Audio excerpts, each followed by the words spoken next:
আসসালামু আলাইকুম। আশা করি সবাই ভালো আছেন। গত ২৮শে ফেব্রুয়ারি আমরা বইমেলাতে গিয়েছিলাম। অমর একুশে বইমেলা ২০২৫। সেদিন ছিল বইমেলার শেষ দিন। বিভিন্ন কারণে আমরা যেতে পারিনি। এমনি প্রতি বছর দেখা যায় আর্লি টাইমটাতেই যাওয়া হয়। যাই হোক, হঠাৎ করে সন্ধ্যা ৬:৩০টার দিকে আমরা ডিসাইড করি যে আমরা মেলায় যাব। তাড়াহুড়ো করে রেডি হয়ে চলে গেলাম। শেষের দিন এমনি তো মেলা দেখা যায় ৮টা বাজে বন্ধ হয়ে যায়, কিন্তু আমরা প্রায় ৯:৩০ পর্যন্ত ছিলাম ওইখানে। ভালোই ওইখানে খোলা ছিল। শেষ মুহূর্ত দেখে মনে হয়। আর দর্শক ছিল খুব, অনেক ছিল। যারা মেলায় এসেছেন, অনেক মানুষ এসেছেন।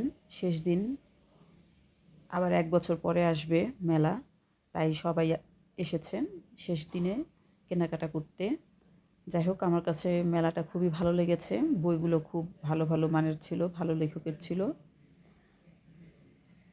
বেশি একটা ঘুরিনি, কয়েকটা স্টলে গিয়ে দেখলাম কার কার বই এসেছে।